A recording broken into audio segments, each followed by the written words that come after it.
Continuing coverage right now on Metro Nashville's response to the deadly ice storm that took place back in January. The Winter Storm Response Commission is now moving closer and closer to their first big report.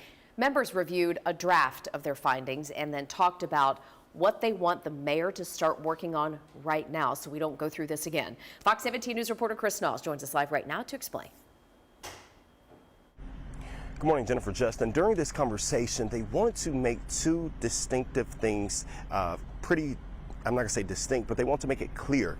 They want to make it clear that they're not focusing more on people right now, but more on the systems that failed and how they can make them better moving forward. And so this was a 2-hour meeting where in this conversation that they talked about praising Metro and NES workers, saying that many of them went above and beyond, but they're saying that they really want to focus now on emergency planning, better communication, and better coordination.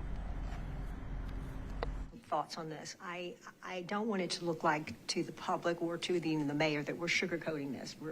We're praising everybody. And then, by the way, there's a few things we should look at. I think it's more important that we had a crisis and it was not handled the best. Now, one of the biggest discussions centered around the Office of Emergency Management.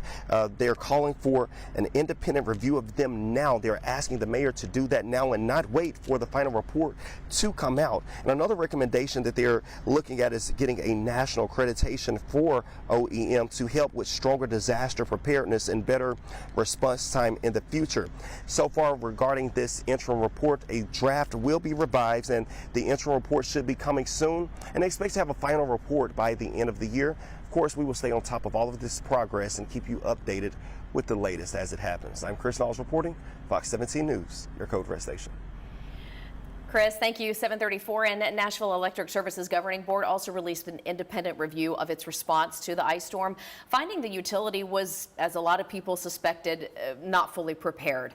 The review found that requesting outside crews earlier absolutely would have shortened some outages by maybe 2 to 5 days. I mean, let's think back, or in case you weren't here, we had people without power for 2 weeks. Yeah, they also say that customer communication and restoration estimates came way too late. NES says they have already implemented at least 51 of that report's 58 different recommendations.